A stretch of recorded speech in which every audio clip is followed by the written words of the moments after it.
I'm Jeff Zinnemer. I'm Senior Director of Product Management for our product that helps customers make this really easy and painless and more secure at Human Security. If you have any questions, if you're not able to catch me after this, there's my email. Please email me. Love to have the discussion. And so Human Security, if you haven't heard of us, we protect over 500 customers. We help them along the entire digital attack lifecycle. If you think of attackers hitting your website to first steal something of value like credit card information, login credentials, or your product catalog, through to testing and executing that with typically through bots. So to follow one example, I stole all these credentials, user views their credentials. I'm going to use bot attacks to go after a lot of different sites and just see which credentials work. Then I either use those to commit fraud or I sell them on the dark web to somebody else that'll use them to commit fraud. Human Security helps customers, as I said, we protect them along that whole life cycle. What I'm going to cover with you today are why secure JavaScript, or JavaScripts at all. But what are these requirements in 6.4.3 and 11.6.1 that are meant to help you secure your JavaScripts? And finally, how do we make it painless? What's really the script you could follow to secure those payment scripts? So I got to start with the mandatory scare tactics of any security vendor. You do not want the logo of your company or your customer's company on any of these pages. What really kicked off this space and awareness was the Mage card attacks from around 2015. 2018 is when they broke into broader awareness, and they've been happening since. The latest Verizon data breach incident report talks about it still being a typical attack vector that they see in the customers that they serve. So these Mage card attacks, they're coming in through these scripts, right? And why are those scripts there in the first place? The answer is that modern websites today just can't operate without them. Certainly if you want to operate any kind of business, that's how the whole marketing and advertising ecosystem works. That's how you deliver chat and support to your users. That's how you do all the analytics to understand what's happening on your site. And also very important, if you use an iframe with a third-party payment service provider, you are most likely bringing in that third-party payment service provider through a script as well. So it's all driven off of scripts. Your website has a ton of them. You're just one example of that website, that blue circle in the middle. This is from a graphical representation of a real customer. They have all of these scripts that their developers added that are either their own or third party. And those scripts bring in their own third party scripts. So you could be just adding like 10 scripts and still have over 100 just because of that whole dependency tree. And of course the problem is that they're coming from all these third parties in real time directly to the browser that is really an application engine. It's not a static browser. It's not static websites the way they used to be. The script on the site has pretty much unfettered access to anything on the page. It can do pretty much anything on that experience. It can read anything on the page. It can read user form entries. It can direct the user to a very different page. It can show a different payment form to that user. They pretty much can have the go at it. And unfortunately with all of this, at least till a couple years ago when this survey was run, 92% of companies still couldn't answer the question of what JavaScript do you have out there? Do you have full visibility into what's there running on your website?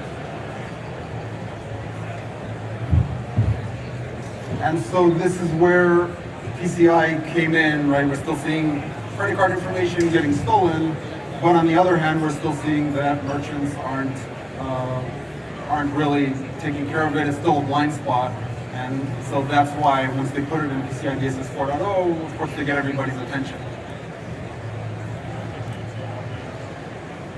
So what do these requirements say? So it's really just 4 pages at the high level in the main document that I recommend everybody reads.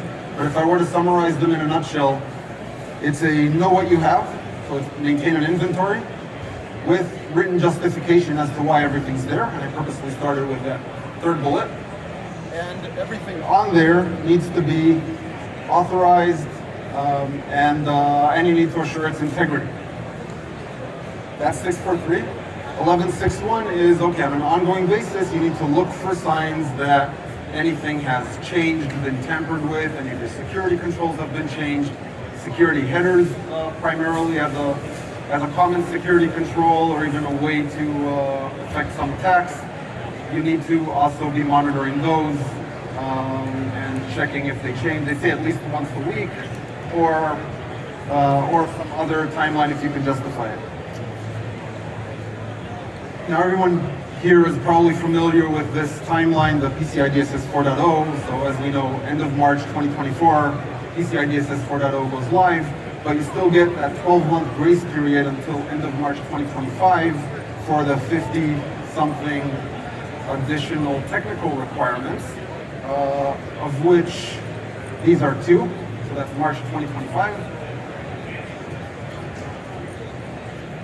For the larger enterprises out there, 18 months, they sound like a long time, but it's not. For all the policies, processes, you're going to have to do for all the evaluation, gap assessments, and then the whole program to get everybody into shape and remediate whatever the findings are. 18 months is not nearly enough time. And now one of the big sources of confusion out there, we hear this from some customers, even a couple of assessors, that it's okay, I use a third-party payment service provider through a redirect or an iframe. Like, my website's out of scope for PCI. I don't need to do anything. I think probably everyone in this room would know that that's likely not the case, but maybe you've encountered some of this confusion as well. And so the standard itself kind of assumes you have that expertise, and the assessor will help you with the scoping, so they don't explain the rationale as much, or very explicitly say like when to put it in scope and when not. But the SAQA is actually really helpful and has a lot of information. So the level ones aren't necessarily looking at it, and the assessors don't necessarily need to look at it. But I recommend, if you're trying to understand these requirements a little bit more, I'm not going to read through all of this, but that you find these particular clauses, and everything on this page is a quote except for the title, that you find those particular quotes in there, read around it, and kind of make your own judgment. If you're a level 1, and this is what the SAQ is saying that level 3s need to do, most likely you need to do it too, or if you're consulting to a level 1. And I like that they included just the one-liner on the rationale. It's because the merchant websites impacts how the account data is transmitted, even though the website itself does not receive account data. So that's in a nutshell. So what are some of the approaches out there? And PCI lays them out as well. So just to address a few of them, and since this is a tech talk, I'm going to try to convince you that our approach is the best. So just talking through these a little bit. So CSP and SRI are sort of relatively known defense mechanisms for the client side. The advantage is that they are proactive. You can set a pretty tight one and it'll work. It's free, which is also great. It's just between your site and the browser. And the problem is, though, that they are mostly theoretical. For most merchants out there, for most customers, it's going to be very hard to implement and manage that on an ongoing basis for multiple reasons. Scripts change all the time. The domain your site talks to changes all the time. That'll break the CSP part. And if you're trying to use SRI, your third-party vendor is unlikely, in many cases, to agree to actually let you know about each change in advance, so you can put that SRI in there. And so you risk breaking the most important page on your entire site or maybe business, which is that checkout page, if your payment service provider now cannot load because they changed and either didn't tell you, or you dropped the ball somewhere along the way and didn't update that SRI. So it's good to know about these, and in some cases, in some uses, they make a lot of sense, and best security is multi-layered, and you should probably use them as well. But just running your whole program on them is going to be very difficult. Also, they will not help you with the whole recording justification and tracking what your inventory is. With that, synthetic scanning will help you. The idea is that you record a script or not a script, we record basically a user going through a session, adding things to the cart, checking out, and that just gets replayed by agents, and they record everything that scripts are doing. It's great, it will give you that inventory. It won't cover 100% of it because it's only doing a sampling, and it's only going to cover like what it can see from, let's say, more sophisticated scripts that'll say I won't bother running on something that's clearly a bot or clearly running in a VM and not on a real user device. So it may be good enough to check the box, but if you really want to get the security beyond that, you're going to need a little bit more. The other problem with them is they'll give you great visibility into, okay, here's all kinds of things you should worry about, but then when you ask them, okay, give them these solutions, not problems, you get a blank stare. Like they're not there, they can't actually do anything. It's all up to you to figure out with the vendor or with your own developers what you can do, or you're down to CSP and SRI, which you could get value out of them, but it's very difficult. Which leads to our approach, real user monitoring and defense. So I'll start with the downside. It's yet another JavaScript, right? So we report ourselves within that inventory. You put us on the site, and then it's really, really simple. You stick the JavaScript out there, and all those big companies that are like, how do I even start to gather this inventory? I need to email all these developers, like set up some Excel to track it. No, you just put it on the site, and our sensor will auto-discover all of your payment pages and payment forms. It will auto-discover all of the scripts. It will tell you down to a very detailed level what are all the actions that the scripts are doing, and it will alert you to the actions that seem a lot more risky and you may want to examine more closely. And of course, the other advantage of being right there within the browser is that you're also able to precision block the exact action you're worried about. So if the scanner tells you, and if our own monitoring will tell you that you have this very important marketing script that tracks funnel conversion, user experience, from like what ad all the way down to did they finally click checkout, at what point did you lose them. Clearly very important to the business, but it is very data hungry, right? And now, okay, do you authorize it or not? It's reading credit card information, but it's got business justification as well. What do you do about it? This approach allows you to say, okay, I need it for its business value. Instead of going to fight my CMO about whether he needs it or not, I will just block its ability to read credit card information, not interfere with anything else, and then I've mitigated the risk and still enabled the value.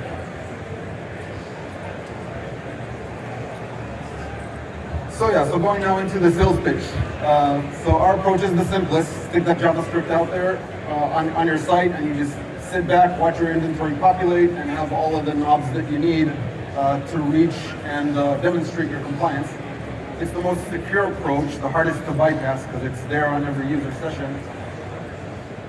And it allows you to be a business enabler versus the naysayer going head to head and saying, hey, we got to be PCI compliant, you got to take that off the site, and having that whole debate about, okay, how important is it to the business, how absolutely required is it for the checkout, because you're able to just mitigate its risk and still allow it to be there. So let's go into the simplicity. So those 4 bullets that I had before are kind of populated over here. Bullet 1 is add that snippet, sit back, watch the inventory populate.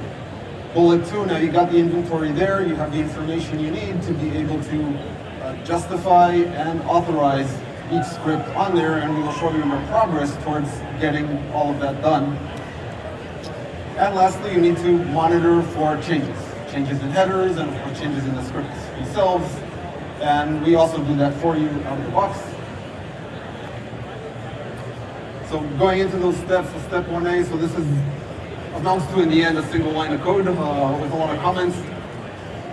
Your developers take this and put it in their HTML, or there are various other ways to deploy us through your CDN, for example, through a tag manager. And to continue, I'm gonna do something throughout my career I've always said I've got to quit doing, and that's attempt a live demo.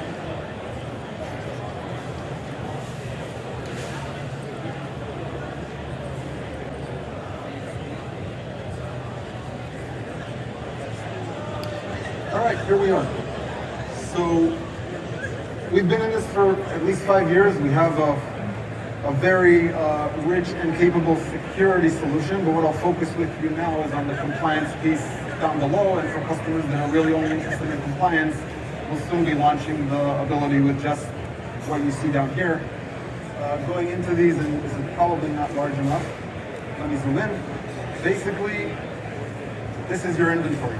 You've just deployed our JavaScript on your website, and this is the inventory of everything that we discovered on a checkout page by page. So we discovered one page. Our demo site is pretty modest, but if you have more pages, we'll discover more of them. And if you see on this list that any pages are missing, then obviously we will work with you to add them and make sure that your entire CDD is covered, cardholder data environment.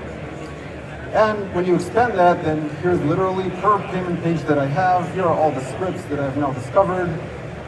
They're all like pretty new. I've just started on this, so they're all identified as new scripts. There are a couple here that we've already authorized or have started the process to review them. But this is the inventory. You can already check that off the box very easily. If you are like a lot of our customers who've been using us as a security tool, you're already familiar with these vendors and what they do, and kind of you've gone through this, you know which teams own them. So it may just be easy for you to just kind of go in here, the shortcut, go directly to the authorized page, and just record your justification and authorization, click authorize, done script authorized, go to the next one. If you know a lot of them are grouped together, various reasons, like vendors you've looked at, you may be comfortable doing a multi-select and authorizing them at once. That's kind of, I'd say, between you and your assessor. Obviously, you need to provide the evidence and be able to show that, you know, a lot of our customers already have that background because they've been doing this pre-PCI. For most of you, you're going to need a lot more information. And so basically, click on that script, and you have here the script's ID card. So if it wasn't new, you'd see the justification why it's here to begin with, like when we first saw it, when we've last seen it. Sometimes scripts kind of expire or get taken off, and you just kind of don't see them anymore. And you have some of the details. Okay, this is a known vendor. So you can now go out to your procurement team and ask who owns that contract if you haven't had a chance before, or you can read the description and say, oh, this sounds like the marketing department or the sales department, and you'll know who to talk to. If you want more information about the script, going more into the security aspect of things, then right here you can scroll through the entire history recorded from when you enabled us going forward on what are these activities, what's the script been up to. If I zoom in here a little bit more, so probably most concerning for PCI is, this is a legitimate script by the way, this isn't an attacker, right? We see this all the time. A lot of your favorite vendors out there, favorite social media companies, they read credit card information, they read login and password. A lot of them just because it's lazy programming, others because just data is really valuable and we just want all of it. Not making a judgment here, just telling you that's how it really is. No matter what you have in the contract with them, you see it a lot, or customers see it a lot. This particular vendor had good justification to be there maybe, but it's accessing credit card information. That might be a problem. You'll see the whole history in here also of, Jeff at night was preparing slides, so he authorized it, and then he said it was better if it's not authorized for my presentation, so I kind of took that back and moved it back into a new script. It's all recorded there for you to be able to show your auditor.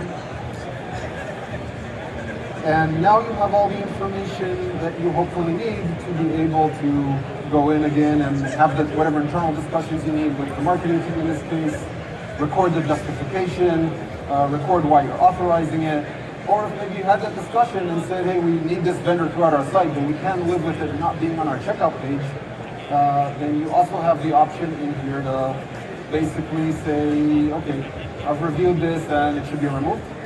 And of course, if you open a ticket for developers, it's going to take them a little bit of time, but we will help you keep tracking that. Just because again, if you're a large enterprise with a lot of different departments you got to coordinate with, and you're going to have hundreds of these scripts, this is the way to stay on top of everything. Now, the other one is just to acknowledge, okay, it's already, I put this in motion, I'm working on it, so there was the other option in there to just add it to change its state from new script to in progress, just help you with that tracking and the whole workflow that you are going to need around this, and we're going to be adding more capabilities there. With that, so okay, I've authorized it, justified it. with that, we're pretty much done with 643. So over here, it's going to show if I actually do authorize it. Do that real quick. Okay, so I'll just take a shortcut here, which you should do, but I'll write something like mitigated risk. All right, I've authorized it. Makes sense. And yeah, this is where the live demo and connectivity may come back, may get back at me. So we may be looking at a spinning wheel for the rest of the talk. But once I've authorized it, it'll be on that. All right, it'll be on this this new script when I'll show an authorized, and when you click through, you're going to see that it's an authorized state. You're going to see the justification populated, and you're going to see in the audit over here the new line that it was authorized by Jeff on this day and time, and here's the note that Jeff recorded, and it'll just stay there in your audit trail for the script forever to be able to show or be able to do any kind of forensics later if any kind of breach is found. Moving on to 1161. In 1161, the main thing there is, so we're already so still within this view. So right now it's authorized, but anytime now in the future, if we identify it doing anything else risky that it wasn't doing before when you authorized it, we will flag an alert for it and move it into a script modified state, in which case you're required to go in and review it again and say, do I authorize this change? Is it okay to keep it there? So we got that covered for you as well. And the other kind of, when you read 1161, it's intentionally vague. One of the key assumptions in there is that you're using security headers as part of your controls, or also in some cases for some more exotic attacks, security headers might be used actually as part of the attack. And so you have the opportunity here per page. In this case, in this demo, we have 3 pages in here. Per page, you can see which scripts are on which page. You can expand on any of them. And here we show you a very neat diff of, from this version that you did approve to this new version, what was removed, what was added. Right, so you can see, oh, it changed from enforce mode to monitor mode. Could be a malicious thing, could be a developer that was having a hard time unit testing, so they turned it off for a minute and forgot about it. You'll be able to see all of that over here and respond, right? Did anybody add a malicious domain to my CSP? That type of thing you'll be able to see in here, and kind of very similar, you'll be able to track the progress and the workflow around it, or you'll be able to, again, click authorize, and basically record that, and just like before, you'll be able to see the whole authorization history for this header. Now, since they're not cutting me off yet, I'll show you a couple of other neat things. Also for the headers, so other security headers, at least right now we're tracking the 5 security headers we think are important. If there are others that you care about, very easy for us to add them, and we'd love to have that conversation around why they're important to you, and just so collectively as an ecosystem we understand all of these better. We have this option for you to say, okay, per header, like, okay, CSP, where's that enabled? And to see all the pages that are mapped that have CSP, and then for these other headers that we have, do we have any pages mapped to them if it's easier for you to manage it that way? And of course, there's an export to CSV and to PDF from various places here. Also on 643, for a lot of our customers, we hear that, yeah, the scripts, they tend to come together, right? I use one vendor, but they're calling multiple scripts as part of them operating. And in any case, the teams I interact with, a lot of them, like in IT, they map to a specific vendor. So we give you the option to also just sort these out by vendor, and so you can see for every vendor identified, what are their scripts. These are the first party, your own developer scripts. And that. First party, what are unknown vendors? And in this case, okay, there's a bunch of stuff coming from like AWS buckets, so we can't like tell, it could be multiple different vendors. We have tools in here that I'm not gonna have time to show you to help you understand how that got there and who probably owns it. But if you do know who the vendor is, then you do have the option to now tag it, and then going forward, we will group it as one of those vendors. And if you set a per vendor policy, then you'll be able to execute it there as well. Right, you have another vendor here, Google, called Google Analytics, that's on pretty much every site. And of course ourselves, Perimeter X is one of the companies that formed Human. And our own JavaScript there is part of your payment page script inventory. And here's where you can see it. Now, I did promise you, like, we're not only the simplest, and hopefully you've seen just how simple this is, and that's I think the main thing that right now with those 18 months remaining, and some of you may have smaller customers, they have more time, but they don't have as much expertise. This should be simple enough for most of them to very quickly ramp up on, and with very minimal work, stay up to date and compliant. I did also promise you that we can block in the browser, and we can do a lot more on the security side. That's where the rest of the product plays in. So if I go back into this script that we saw accessing credit card information, and I am an expert. I do want to see everything else that the script is doing. So just that little list that I showed you before wouldn't be enough for me. Then I have so much more in here. Just a lot more details around every single one of those risk-free flags. And we have this neat tree here to show you the whole kind of begat lineage of how did this script get to the page. Was the script that called it? Was it a tag manager? Was it your own site? All the way to, okay, it's going out to an S3 bucket and loading all these other scripts, right? So this helps you, all these were an unknown vendor, now you know that you can tag all these scripts as belonging to this same vendor. And it'll show you more about, is it reading cookies? Is it accessing any kind of values? All that in here, you can filter down this list to what you care about. We have more of this, what domains is the script talking to? Do you want it talking to all these different domains? You have various network actions that it's taking, DOM actions like accessing values or changing values. And of course, storage, like setting a cookie, reading a cookie, those types of activities. You've got a lot more in here.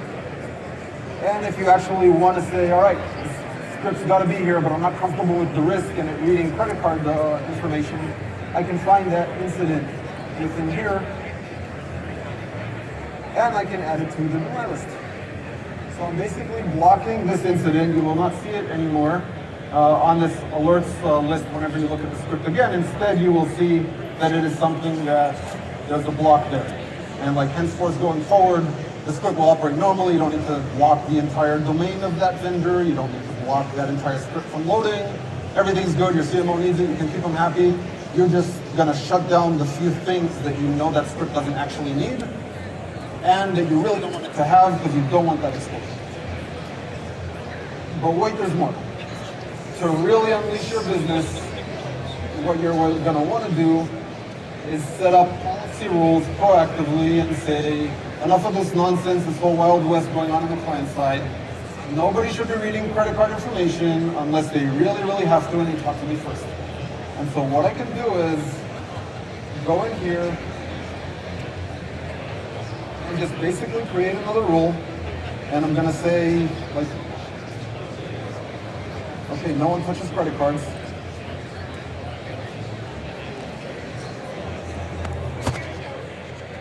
I'm going to create this rule, and then with a very simple drag and drop, I'm going to say that, all right, for the host domain of humansecurity.com, and the script, so say maybe we have first-party scripts that do need to, so you don't necessarily have to lock down all scripts. You can say maybe if it's an unknown vendor and I haven't vetted them before, if I've vetted them before, it's okay, I have a contract with them, right? It's like maybe you can justify that. I guess that's, again, between you and your assessor.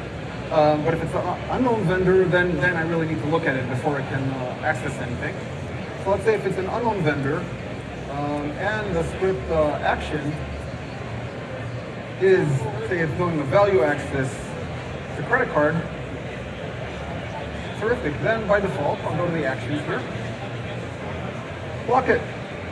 Now you can sleep very quietly at night, because if your developers or your third-party developers have started doing something creative since you last evaluated them, you know that we are there on your payment page, still letting the business do its thing, while blocking that new creative thing that happened that you haven't had a chance to look at. Now you can create a bunch of these rules. You can create exceptions to any rule. I could set for a specific vendor. So say Google is not allowed, but my fraud vendor, I can put them specifically on the allow list. So ideally, you're going to lock everything down and say nobody accesses credit cards unless they're first hit by this other rule that says, here's my allow list of who can access credit cards. as an example. There are other actions you should be worried about, not just credit cards. Like you may not want everybody on your site, on your checkout page to open an iframe. Maybe your payment vendor provider needs to. That's how you actually execute payments. Definitely don't block them, but nobody else should. All that you can put or will soon be able to put in these policies. If you've been tracking along, right? These scripts change all the time and PCI expects you to stay on top of every single change. We reduce that noise by, we can alert you on like literally every single change. And if you want that, all yours, trust us, you don't want it. We will flag to you the ones you should be concerned about, and then you are able to address those. Or you'll be able to set up a policy right in here that says under these particular rules of these types of scripts, just automatically authorize them. PCI does say that you're allowed to automatically authorize. You just need to be able, of course, to justify that to your assessor or anybody who looks at your ASC policy. Yeah, so hopefully I've convinced you. Really, really simple for PCI. But PCI is only the beginning. You want to do security. You want to do a lot more on the security side and be extra safe. We have a lot more depth in there for you and a lot more capabilities to block and mitigate things. And finally, if you want to have it be proactive, really unleash the business, just set up a few policies, set the guardrails around your very creative developers, and just let them be creative. We enable that as well.